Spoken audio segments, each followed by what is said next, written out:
हम लोगों ने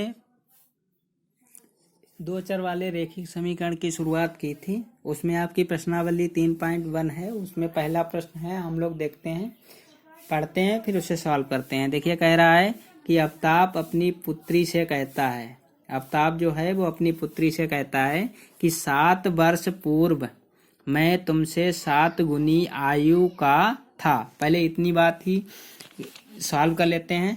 आफ्ताब जो है अपनी पुत्री से कह रहा है कि मैं 7 वर्ष पहले, तो पहले आफ्ताब की वर्तमान आयु पता होनी चाहिए, पुत्री की भी वर्तमान आयु पता होनी चाहिए। तो हम पहले लिखेंगे, माना बेटी की वर्तमान आयु बराबर x वर्ष, पिता की वर्तमान आयु, जब बेटी की x वर्ष हो गई, अब पता नहीं कितने वर्ष होगी, तो पिता की वर्तमान आयु कितनी हो जाएगी, y वर्ष हो जाएगी।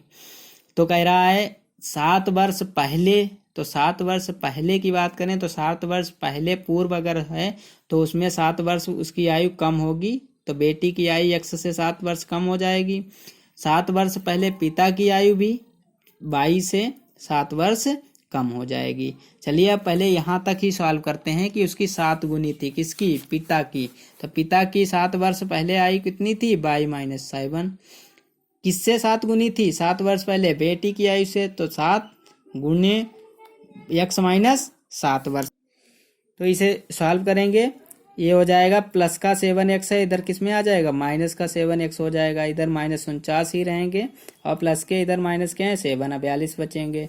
अब देखिए इसे सॉल्व करेंगे, अगर इसमें से माइनस कॉमन लेंगे तो 7x प्लस का हो जाएगा, y माइनस का हो जाएगा, माइनस इधर माइनस से माइनस क्या हो जाएगा, कैंसिल हो जाएगा। आपका बचेगा 7x - y बराबर 42। ये समीकरण नंबर 2 हो जाएगा।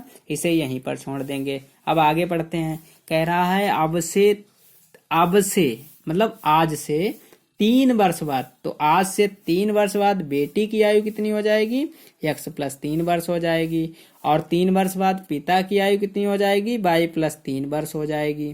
कह रहा है अब से 3 वर्ष बाद मैं तुमसे केवल 3 गुनी आयु का रह जाऊंगा। कितने गुनी आयु का रह जाऊंगा, 3 गुनी। 7 वर्ष पहले वो 7 गुनी था, अब 3 गुनी रह जाएगा, तो y + 3 पिता, तो ये हो जाएगी y + 3 बराबर हो जाएगा 3, ब्रैकेट में आ जाएगा x + 3, मतलब बेटी की आयु से 3 गुनी रह जाती है। इसे सॉल्व करेंगे, y + 3 बराबर 3x + 9, तो ये आ जाएगा आपका 3x - y बराबर -9 आ जाएगा। ये समीकरण नंबर 2 डाल लेंगे। तो आपके ये जो कथन दे रखे थे, इन्हें हमने क्या किया, 2 चर वाले रैखिक समीकरणों में बदल दिया, कन्वर्ट कर लिया। चलिए आगे देखिए, हमारी जो पहली समीकरण थी 7x - y बराबर 42, तो इसे थोड़ा और सॉल्व कर लेंगे। माइनस के y बराबर हम लिख सकते हैं 42 - 7x। अगर माइनस को उधर भेजेंगे तो 7x प्लस का हो जाएगा, और y किसका हो जाएगा, 42 किसका हो जाएगा, माइनस का हो जाएगा। तो इसे समीकरण हो जाएगा, तो इसे यहाँ रख लेंगे। इसी प्रकार इसे सॉल्व करेंगे, y का मान निकालेंगे, माइनस का 6 हो जाएगा, और माइनस के 3x हो जाएंगे, माइनस कॉमन लेकर कैंसिल कर देंगे, 3x + 6 आ जाएगा। अब क्या करेंगे, हम यहाँ पर आते हैं, आप साड़ी बना लेंगे। x की वैल्यू और y की वैल्यू इसमें निकालनी पड़ेगी। ये हम बिंदु मान लेंगे, a और b मान लेंगे। इसी तरीके से इस समीकरण से x और y की वैल्यू p और q बिंदु मान लेंगे। इसे हमें ग्राफिक्स पर दिखा, 3 गुनी आयु का रह जाऊंगा, इस स्थिति को बीजगणित रूप, तो बीजगणित रूप आपने अभी ये दोनों रूप बीजगणित हो गए हैं। अगर यहीं तक बीजगणितीय रूप में प्रदर्शित करने के लिए कहता तो आपका यही आंसर हो जाता। इसके बाद इसमें दूसरा भी कहा है, एवं इसे ग्राफीय रूप में व्यक्त कीजिए। तो इसे ग्राफीय रूप में व्यक्त करने के लिए देखते हैं।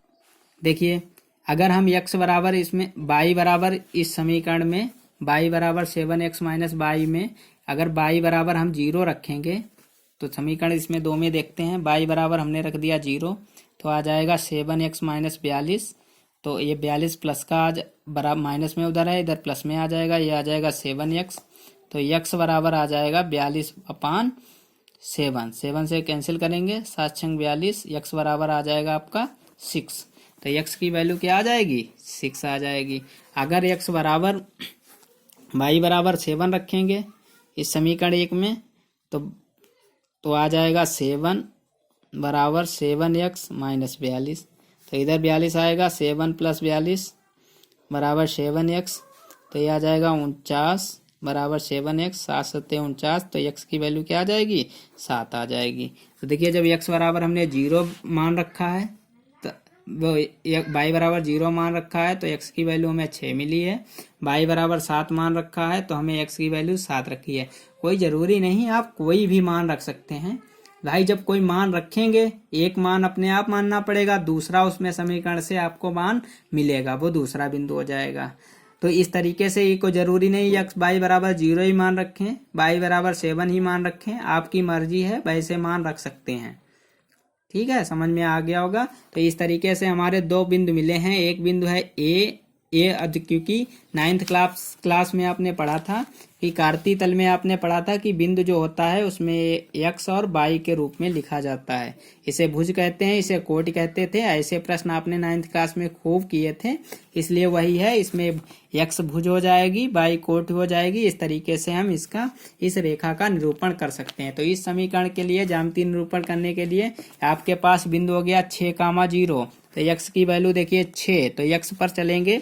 आप 9th में ऐसे ग्राफ खींचे थे, तो ये हो जाएगा देखिए x पे 6, तो 0 1 2 3 4 5 6, x पे मिला 6 और y पे हमें 0। y पर किधर भी नहीं जाना है, तो y पर यहीं पर रहेगा। तो एक ये बिंदु हो गया 6,0।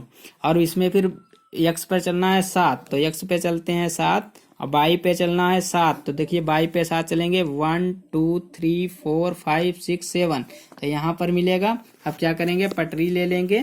ये बिंदु यहाँ पर लिखा है B7,7, इसे पटरी को रखकर और इसे आपस में मिला देंगे। आपका ये समीकरण जो है, इस समीकरण का नाम है y बराबर 7x माइनस 42 ग्राफीय रूप में निरूपित हो गया है। इसी तरीके से आपको ये y इस वाले समीकरण को भी ग्राफीय रूप में निरूपित करना है।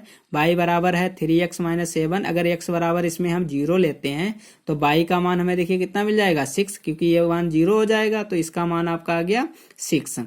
इसी तरीके से अगर y का मान 0 लेते हैं तो इसे सॉल्व करके देखते हैं। 0 बराबर 3x प्लस 6, तो ये आ जाएगा 3x बराबर माइनस 6, x बराबर आ जाएगा माइनस 6/2, तो 3 आ जाएगा। x बराबर माइनस का दोस्तों 3 था, तो 3 दूनी 6 आ जाएगा, माइनस का 2, तो ये आपका आ जाएगा। देखिए आपको हम बता चुके हैं, क्योंकि ये सब कार्य जो है आपको रफ्कार पे करना है, रफ्कार पर होगा, रफ्कार पर करके देख लेंगे। तो आपको अब पॉइंट मिला है, पीछे हमने P बिंदु मान लिया, एक मिला है 0,6। चलो चेक करते हैं 0 कहाँ मिलेगा, x पर 0 तो यहाँ मिला है, और 6 y पर चेक करते हैं। तो y पर जब चलेंगे 1 2 3 4 5 6, यहीं पर तो मिलेगा। तो ये P बिंदु आपका हो गया 0,6। इसी तरीके से हम इधर बढ़ेंगे। इसमें दूसरा पॉइंट है x पे -2, x पे -2 0, ये यहाँ पर है -1 -2, तो यहाँ पर आ गए। और 0 x पे 0 चलना, y पर 0 ही चलना है, तो यहाँ पर आ गए। ये पटरी रखेंगे, इन दोनों बिंदुओं को मिलाते हुए रेखा खींच देंगे।